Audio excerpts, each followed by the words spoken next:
The screams were the first thing that broke through the music. Amidst the chaos of scattered champagne flutes and overturned chairs, I remained perfectly still. My sister, Chloe, the family's radiant golden child, was on her knees. Her designer wedding gown, a cloud of white silk that had cost more than my car, was now just a puddle on the floor as she shrieked my name with a raw, animalistic rage. Black-clad Interpol agents moved with a chilling efficiency, securing her new husband and his entire entourage. One of them, the team lead, approached me, his eyes bypassing the screaming bride and the cuffed oligarchs. He gave a short, respectful nod. "Analyst, the package is secure," he said, his voice a low hum in my ear. "The asset forfeiture directive is active." I gave him a single, curt nod back. That was all that was needed. 30 minutes earlier, the scene had been one of calculated perfection. The air was thick with the scent of expensive flowers and self-congratulation. I watched Chloe glide across the dance floor with her new husband, Dmitry Volkov, a man whose charm was as polished as his shoes. They floated past me, a perfect couple in their perfect world. Chloe leaned her head back, and her eyes, sharp and cruel, as always, found mine. "Still playing pretend hero in your little government cubicle, Eliza?" She sneered, just loud enough for Dmitry to hear. "Must be sad." He smirked, a flash of condescension that confirmed everything I already knew about him. It was a familiar sting, another paper cut added to a death by 1,000 cuts that had started in childhood. I kept my face a polite, placid mask. I'd had a lifetime of practice. But then, as they danced away, I saw Dmitry lean toward his father, Oleg Volkov, the family patriarch, a man who radiated a quiet, predatory danger. My earring, a piece of tech they'd dismiss as a cheap accessory, flared to life, amplifying their whispers. Dmitry murmured to his father in swift, confident Russian, never imagining the quiet sister in the corner was fluent. He wasn't talking about the wedding or the honeymoon. He was confirming a shipment. He spoke the name of the port, the Shell Corporation, the exact details that my team had been hunting for 18 agonizing months. He spoke the final piece of the puzzle. In that instant, my sister's insult evaporated. The personal hurt, the years of being overlooked, it all just vanished. It was replaced by a cold, crystalline focus, a predator's calm. The sting of her words didn't matter anymore. All that mattered was that her mockery had brought him close enough, made him careless enough, to arm the weapon I had spent years building against his family. He thought I was a nobody in a cubicle. He had no idea that my cubicle had a global reach, and he had just given me the go-ahead to use it. A quiet fury settled over me, not for the insult, but for the sheer arrogance of it all. Chloe thought her words were a simple sting, another casual cruelty to remind me of my place. She had no idea she had just delivered the final key to me, right in front of the man whose entire criminal empire I was about to dismantle. To understand the precision of the storm that was about to break, you have to understand the two lives I was living. To my family, I was a ghost at the table, a placeholder in a life that wasn't really mine. The narrative of our family had always been the Chloe show, and never was that more apparent than last year's holiday dinner. The entire evening was an altar built to my sister's latest triumph, her engagement. My father, a man who measured worth in handshakes and public perception, was holding court, booming about Dmitry's excellent prospects. My mother, a woman who believed family peace was a delicate bird to be kept in a cage at all costs, just beamed, her smile as bright and brittle as the crystal glasses on the table.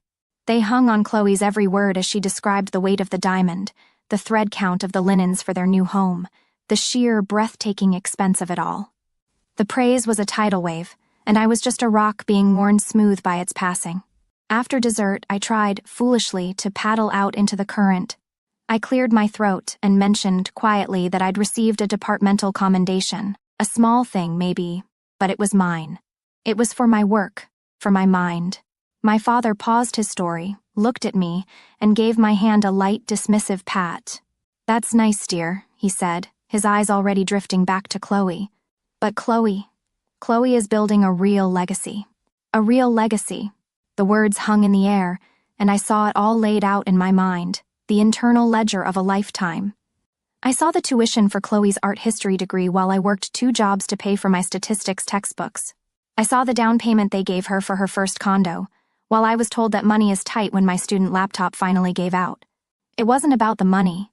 It was about what it represented, an investment in one child and a polite, loving neglect of the other. but my father's definition of legacy and mine were different. While he saw a boring desk job, my reality was a silent, windowless room known as a skiff, a sensitive, compartmented information facility. This was my real office. Here, there were no condescending pats on the hand, only the low, steady hum of servers processing data from 3 continents. My name wasn't Eliza. It was Echo. And my legacy wasn't being built over dinner. It was being built on a massive smartboard, glowing with the intricate, interconnected web of a global criminal enterprise. My superior, Director Jansen, a stern but profoundly fair man who ran the multinational financial crimes task force, stood with his arms crossed, watching me work. He never interrupted. He trusted my process completely. The layering stage is the key, I explained, my voice calm and confident in the sterile air, a voice my family never heard. I pointed to a note on the screen. We've traced it back to 3 ghost accounts in Cyprus. They're using shell corporations fronted by distant relatives, but the SWIFT data confirms it's Oleg Volkov. I drew a line connecting the accounts to a new cluster of data points. And this is the genius of it. He's using Dimitri's wedding gifts as a way to wash the initial down payment for the next weapons shipment. The gifts are the perfect cover. Jansen just nodded slowly, his eyes fixed on the board. In this room, my analysis wasn't nice. It was the linchpin of an operation that would prevent weapons from falling into the hands of rogue states. Here, I wasn't a footnote. I was the author. That night, after the engagement party, my mother called. Her voice was laced with that familiar pleading tone she used whenever she needed me to make myself smaller for Chloe's sake. I know she can be sharp with you, Eliza, she began, the classic opening to 1,000 similar conversations. But she's just so happy. You have to understand. I stared out my apartment window at the city lights, feeling a galaxy away from her. This man, Dimitri, she continued, her voice filled with awe. He's giving her everything we could never give her. A whole life. Just be happy for her. I thought about the wire transfers I'd spent all week tracking, the blood money that paid for the diamond on my sister's hand. I thought about the quiet pride I felt when Director Jansen told me my work was saving lives. My mother wasn't asking me to be happy for Chloe. She was asking me to be blind. She was asking me to agree that the life Chloe was being given was worth more than the one I was painstakingly, honorably, and silently building for myself. Her plea for peace was just a request for me to remain invisible. For years, I had let them have their narrative. I let them believe I was a footnote in my sister's grand story. But when her story became entangled with my mission, I knew I had to end it. They only understood the language of money and power, and I was about to use the full weight of the international justice system to speak it for me. The moment Chloe announced the venue and date, something inside me shifted. The dull, familiar ache of being overlooked was replaced by a sharp, sudden clarity, the kind I only felt when a complex puzzle was about to snap into place. This wasn't about getting even. Revenge is messy, emotional. This was about operational integrity. The wedding wasn't a family event for me anymore. It was a strategic opportunity. The Volkovs would have their guard down, surrounded by opulence and arrogance, all their key players in one room. My goal became a clean, simple, and utterly final procedural decapitation of their entire syndicate. The next day, I stood before Director Jansen in the skiff and laid out my plan. I called it Project Trojan Bride. My position as the sister, the quiet and unassuming wallpaper in Chloe's life, was no longer a liability. It was my greatest asset, a level of access no ordinary operative could ever achieve. I formally requested a specialized piece of surveillance technology, an earring that was actually a high-fidelity microphone, linked directly to our listening post. The objective was precise: to capture a direct, in-person verbal confirmation of the arms deal between Oleg and Dimitri. That final, irrefutable piece of evidence would be the trigger needed to activate the pre-signed Interpol red notices across 12 different countries simultaneously. My work became methodical, relentless. I used the excuse of helping my sister with wedding planning to acquire the venue's complete blueprints, which I then encrypted and forwarded to the Interpol tactical unit in the host country. I ran a final deep-dive social network analysis on the official guest list, flagging 2 other minor players in the Volkov organization who had, until now, remained ghosts. Every detail was a weapon, and I was sharpening them all. The final step was getting clearance. Director Jansen's face appeared on my secure monitor, his expression grim. "Eliza, this is highly irregular," he said, his voice tight. "Your personal proximity creates an unacceptable level of risk." I met his gaze without flinching. "It's the only way to get the final trigger word," I stated, my voice even. "They feel invincible inside that ballroom. They feel safe." I let that hang in the air for a moment. That's the vulnerability. He was silent for a long time, the weight of his decision palpable even through the screen. Finally, he gave a single curt nod. "Echo 7 activation is a go," he said, and the screen went dark. The trap was now set. All that was left was for the guests of honor to enter. The invitation arrived on thick, creamy cardstock, addressed to Eliza. Chloe's handwriting was a self-satisfied flourish. She had no idea she was personally inviting her own judgment day, or that the boring sister was coming not as a guest, but as the executioner of Operation Gilded Cage. The ballroom was suffocating. It wasn't just the heat from the hundreds of bodies packed inside. It was the sheer weight of the entitlement in the air. A thick, cloying smog of champagne and self-satisfaction. From my position near the gilded French doors, I was a ghost, an unnoticed shadow in a room ablaze with light. Chloe was the sun at the center of this universe, radiant and laughing as she held court, a queen in her element. Across the room, Oleg Volkov watched the proceedings with the placid gaze of a lion surveying his territory, absolutely certain of his power. He looked like a king, and this room was his court, filled with his loyal, fawning subjects. Every laugh felt hollow, every toast a lie. I was just watching, and I was listening. Then came the moment, the one my entire operation was balanced upon. Chloe and Dmitri danced past, his arm possessively around her waist. Her eyes found mine, and the familiar cruel smirk played on her lips. "Still pretending to be a hero in your little government cubicle, Eliza?" She mocked, her voice a poisoned dart aimed right at me. "Must be sad." Dimitri's answering smirk was all the confirmation I needed. The final entry in a lifetime's ledger of insults had just been logged. But as they slipped, another kind of confirmation came. My focus was absolute. Dmitri leaned into his father, his back to me, and my earring captured the whisper of his Russian words, clear as a bell. "The container is cleared. Payment will be confirmed by midnight." That was it. The trigger. My heart didn't race. My hands didn't tremble. A profound and chilling calm washed over me. All the years of being underestimated, of being the quiet sister, the boring one. It all culminated in this single, silent action. I raised my hand slowly to my ear, a gesture anyone would mistake for fixing my hair. My lips barely moved as I spoke a single, quiet code word into the microphone, a word that would bring an empire to its knees. "Nightingale." In a secure room halfway across the world, a red light flashed on a monitor. Director Jansen would have looked at it, taken a breath, and given a single command, "Execute." For me, a silent 5-minute clock began to tick. The world inside the ballroom carried on, completely oblivious. The band struck up a cheerful tune. Guests laughed, raising their glasses. I watched Chloe and Dmitri share another long cinematic kiss, two actors playing the lead roles in a tragedy they hadn't read the end of. They were blissfully, stupidly unaware of the storm that was gathering just outside the doors. My eyes never left the entrance. I just waited. The 5 minutes ended. The main doors didn't just open. They burst inward, crashing against the walls. The music screeched to a halt as 24 black-clad Interpol agents flooded the room, moving with the disciplined, terrifying precision of a wolf pack. A wave of silence, then a ripple of panic erupted into screams. But my attention was on the lead agent. He was a tall man with cold eyes, and he moved with an unnerving sense of purpose, bypassing the terrified guests, bypassing Oleg Volkov's stunned security. He walked past Dmitri, past Chloe, and made a direct, unwavering beeline for me. He stopped a respectful foot away. "Analyst Echo 7? He asked, his voice low but carrying in the sudden quiet. "Confirmation received. Operation Gilded Cage is a go." Time seemed to slow down. I saw Chloe's champagne flute slip from her fingers and shatter on the marble floor. Her face was a canvas of cascading emotions, first confusion, then indignation that her party was being ruined.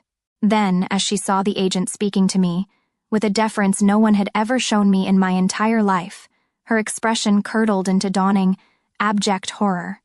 Her mind, I could see, was frantically trying to connect two impossible dots, the international police force and her boring, invisible sister. "What is this?" she shrieked, pointing a trembling finger at me. "What does she have to do with this?" But Oleg and Dmitri knew. Their faces had turned to stone, the masks of charm and civility falling away to reveal the cold, hard faces of professional criminals who knew the game was over. As an agent snapped handcuffs onto Dmitri's wrists, his eyes locked with mine. There was no confusion in his gaze. Only pure, unadulterated shock and a hatred so profound it was almost a physical force. That was when Chloe finally broke. A choked, guttural sob escaped her lips and she collapsed, her perfect white dress pooling around her in a heap of shattered dreams, her perfect life utterly and irrevocably destroyed by the one person she had never, ever taken seriously. My sister had spent our entire lives mocking my quiet world. In the end, it only took one word from that world to bring her own crashing down around her. In the immediate aftermath, the opulent ballroom became a gallery of chaos. The air, once thick with perfume and arrogance, now reeked of fear and echoed with the sounds of crying, shouting, and the sharp crackle of radios. Flashing red and blue lights painted strobing, grotesque patterns on the walls. Through it all, I stood as an island of calm, giving my debrief to the Interpol team leader in quiet, clipped sentences. My job was done. As they led me out, we walked past my parents. They were huddled together on a velvet settee, looking small and lost and utterly broken, their faces aged a decade in an hour. I met their wide, questioning eyes for a moment. And then I looked away. I felt nothing. No anger, no pity, just a vast, quiet emptiness where a lifetime of trying used to be. We passed Chloe next. A bridesmaid was holding her, her body racked with deep, shuddering sobs that echoed in the cavernous room. Her perfect hair was a mess, her makeup streaked into a tragic mask. She saw me, and her sobbing hitched into a raw cry of my name, a question and an accusation all in one. There was no victory on my face, no hint of a triumphant smirk. There was only the quiet finality of a long and difficult case coming to a close. The noise, the drama, the wreckage of their lives, it was already fading, becoming background noise to a world they could never touch. 6 months later, I stood in a silent, state-of-the-art command center in The Hague. The air here was cool and clean, smelling of ozone and coffee. Before me, a massive screen displayed a map of the world, glowing with dozens of points of light across 12 countries. Each light represented a seized asset of the now-defunct Volkov Syndicate: yachts in Monaco, ghost accounts in Cyprus, penthouses in London, all of it neutralized. It was a silent testament to a war won not with bullets, but with data. Director Jansen came and stood beside me, his hands clasped behind his back. He followed my gaze to the map. "The final asset forfeiture went through this morning," he said, his voice a low rumble of satisfaction. "You didn't just catch a few criminals, Echo." He turned to look at me, his eyes filled with a respect my father never once showed me. "You dismantled a global threat. Your analysis was the linchpin. That was my commendation. That was my legacy. My life now had a different rhythm. I was no longer just an analyst, I was leading my own team. My new family was a group of sharp, focused individuals who argued with me about data integrity and drank terrible coffee at 3 a.m. while hunting for ghosts in the machine. When I entered the briefing room, they didn't see quiet Eliza. They saw their lead. They listened with an intense focus, their respect earned not by blood or obligation, but by competence and a shared, unwavering sense of purpose. Here, in this world of quiet intensity and immense consequence, I was not invisible. I was seen. I was essential. I was home. Last week, an email notification popped up on my screen. The sender was simply Chloe. The subject line was one word: please.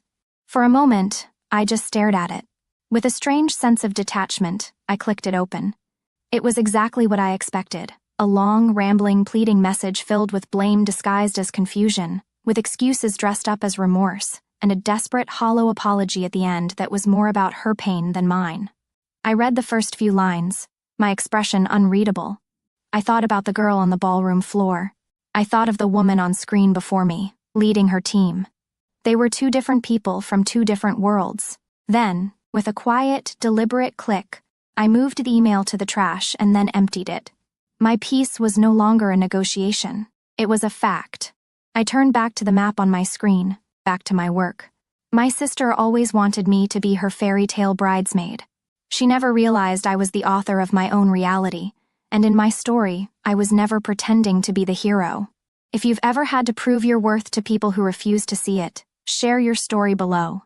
In this community, your expertise is always recognized.